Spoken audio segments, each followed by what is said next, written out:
السلام عليكم ورحمة الله. النهاردة إن شاء الله هنعمل شوية عيش بلدي بقى، حاجة كده عسل. اقتصادي جدا جدا جدا، بربع تمنه بره. دلوقتي العيش بقى غالي نار. الرغيف بقى بجنيه ونص، الرغيف اللي هو الأبيض اللي زي ده، ويمكن هيجي في الوزن نص ده أو ربع ده. باتنين كيلو بس عملنا حوالي 20 رغيف. ممكن كنت كمان ننقص الوزن بتاع الرغيف نعمله النص. يعني باتنين كيلو تقدري تعملي 40 رغيف زي بتاع الفرن وأحلى. طري جدا وحلو جدا، وينفع سندوتشات وينفع كل حاجة. وهنفرده من غير مطرحة، من غير ما نسويه في أي حاجة. هنسويه كده بطريقة سهلة جدا جدا وبسيطة جدا، ومش هياخد معاكي وقت خالص. وهقولك على كل الأسرار اللي تخليه يطلع معاكي منفوخ كده وجميل كده. تابعوا معانا الفيديو وإن شاء الله هتعجبكم الطريقة جدا، وطريقة سهلة ومضمونة ومجربة. بس تلتزمي بالتعليمات بالظبط. السلام عليكم ورحمة الله وبركاته. ان شاء الله هنعمل معاكم بقى العيش البلد الجميل اللي هو احسن بتاع الفرن بالظبط، احسن منه. احنا معانا الوقت 2 كيلو دقيق. دول 2 كيلو، عايز تعملي كيلو اعملي 4، تعملي زي ما انت عاوز. فدي 2 كيلو هنشيل ده، نحط مطرحه ايه حبة من ده بقى. ده زيرو، ده نحط بلدي من اللي هو البلد القمحة البلدي. اللي هي الحبة الكاملة، قمحة كاملة. ايوه اه. بنحطه عشان بيخلي شكل العيش الطابونة اللي في الفرن. اه. احنا شلنا 3 من ده، شلنا من ده 3، هنحط 3 اهو. عادي بقى، يعني مثلا كل 2 كيلو تحطي عليهم نص كيلو من الدقيق يعني ما الأسمر. يعني 2 كيلو تشيلي تحطي قد دول كده. مم.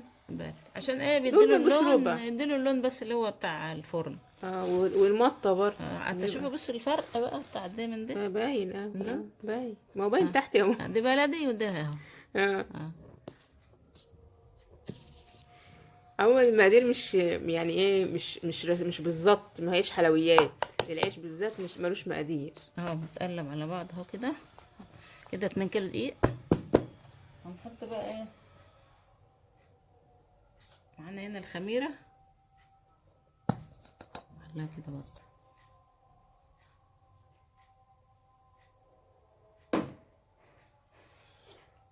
عشان الشتا مية دافية.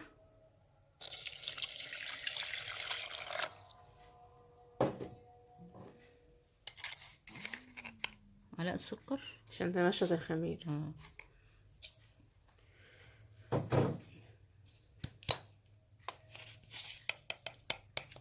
معلقة ملح من السنة برضو. بس زيادة عن الخميرة وملح وسكر بس. هنسيبهم نقلبهم بقى، معلقة. نقلبهم. نركنها بقى شوية على ما نعجن يكون ايه عملت مفعول. المية اللي هي الدافية حبة حبة كده، ما نحطش المية نوبة. بسم الله الرحمن الرحيم. شهد إلا لا شهد مع الرسول. بسم الله الرحمن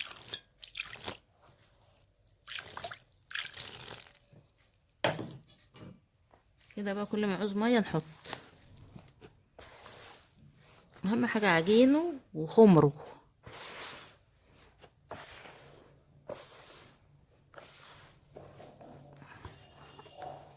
نحط دي بقى. ده بقى الخميرة عملت بقليل اهي، نحطها. بسم الله الرحمن الرحيم.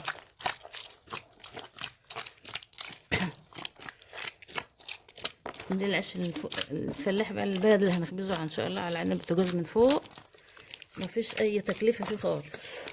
نعمله مع بعض، حلو أوي. سهل وحلو. يوم مفيش عيش حاجة يبقى الواحد تحت ايده.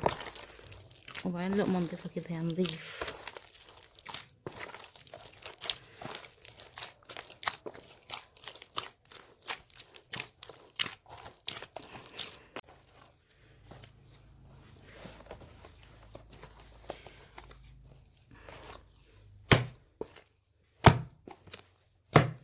بسم الله الرحمن الرحيم. اللهم صل وسلم على محمد وعلى لازم نعجنه كده كويس عشان يطلع ناعم كويس. الشاهد عليه، نصلي عليه كده، صلاة على النبي. يطلع مسكر وزايد. كل ما تصلي على النبي يزيد. صلى الله وسلم على محمد وعلى محمد. بسم الله ما شاء الله.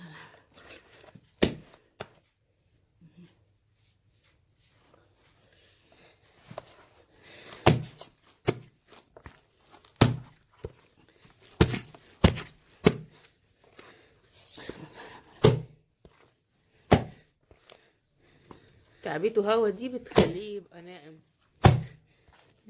خليه يبقى معاك في الفرن. لو انت اول مره بقى بتعجنيه ما تخليش سايب كده، خليه ملمومه حلوه معاك تعرف تقطعيها.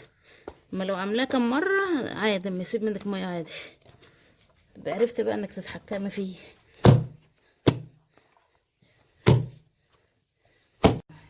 ده بقى هو بعد ما عجناه عشان عجنه لازم تبقى كده جميله كده.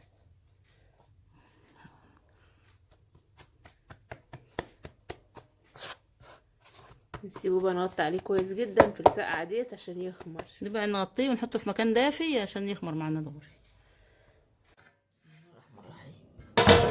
ما شاء الله خمر. خمر اهو بقى. بصوا ما شاء الله. بصوا عشان ايه ميه كانت دافيه وحطيناه في مكان دافي وغطيناه حلو.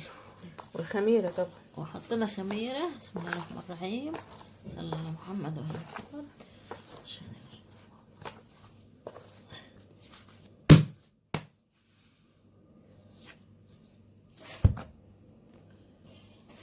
هنعمل ايه بقى هنا؟ ممكن تعملي بدقيق وممكن تعملي رده.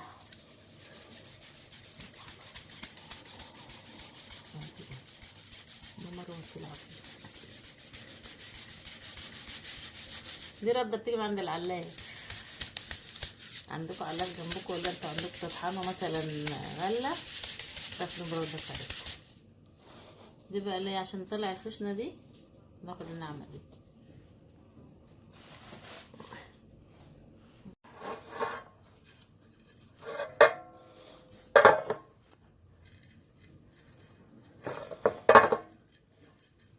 نرش بقى شوية ردة كده عشان هنخبز على ونقطع عليه نقطع العيش عليها يعني.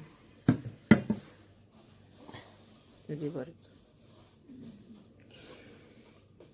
بقى دقيق نعمل بيه او اوريك هتعمل ايه، او تعملي بزيت او ميه. انا بقى بحب الدقيق احسن.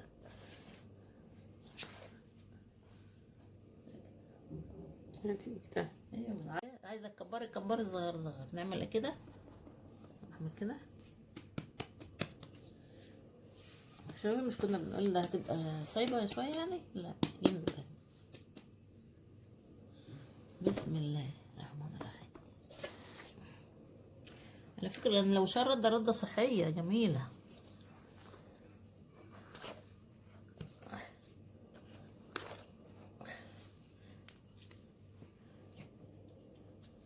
رغيف بقى على قد ما انت عايزه، كبير صغير.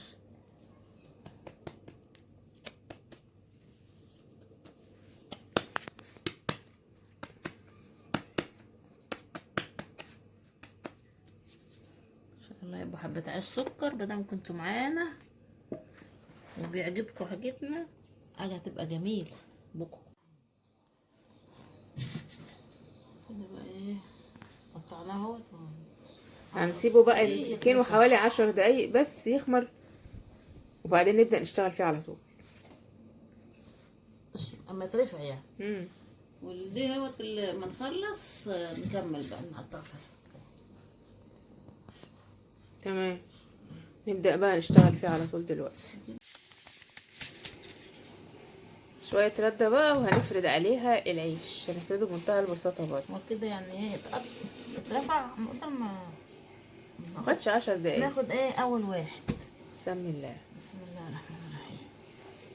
من الشيبة.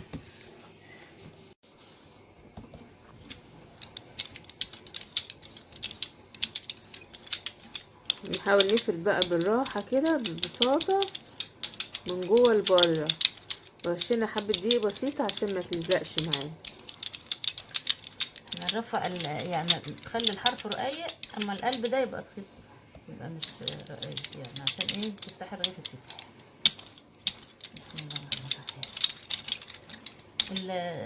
الساقعة مخليه العيش ايه، حلو مش قوي سايب. كده. لا انا كنت عايزاه يبقى اطرى من كده. هو كده حلو. انا قلت اعمل لهم برضه عشان ايه اللي تعرف اللي لسه ما عملتش.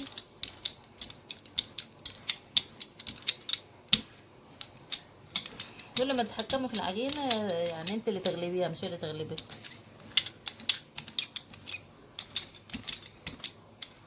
ممكن تبططي على دقيق لو مش عاوزة رد. دي بتهرب.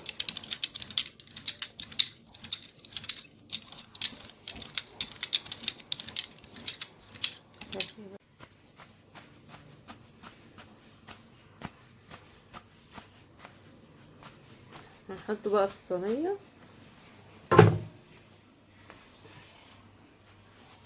ونسيبه شوية يرتاح حوالي 10 دقايق بقى. بدل ما نعمل اخوه يعني واحد غيره كمان يبقى يدوب. هو كمان لسه ما اترفعش، كل ما ترفع هيساعد.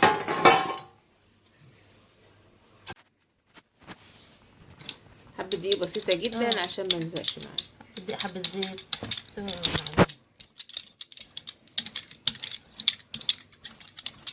تاكل عيش عمال ايديك ونضيف وحلو وسهل وبسيط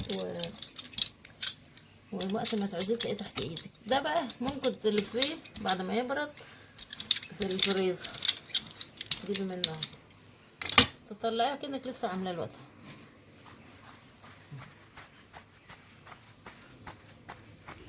مش عارفه تعملي كده بعورها بالنشابه بس وراكي قلة ده بس.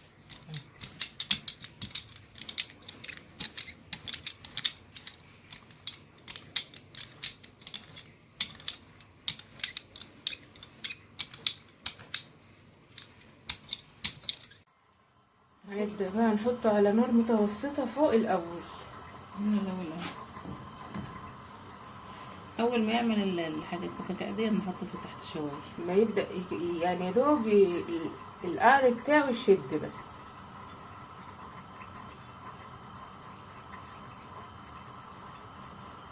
مجرد ما يشد بس كده قعر الرغيف من فوق على نار متوسطة بننزله تحت الشواية. ما تخليهوش لازق قوي في الشواية، خلي السلك بتاع الشواية يكون تحت شوية، يعني بعيد شوية عن الشواية زي ما انت شايفة كده، مش الرف الوسطاني، الرف اللي تحتيه على طول. والشواية تكون عالية جدا والفرن يكون سخن، الشواية بس اللي شغالة. مش هياخد دقايق. اهم حاجة نسيبه يخمر الاول قبل كل ده، يخمر في الصينية. حبة عيش عسل دوت يستاهلوا بقكم كلكم والله. عسل حاجة نظيفة وحاجة حلوة في البيت اهي. شوفوا العسل ازاي، بصوا عسلة زي احلى من عيش الطابونة 100 مرة. تعمل سندوتشات، تعمل كل حاجة.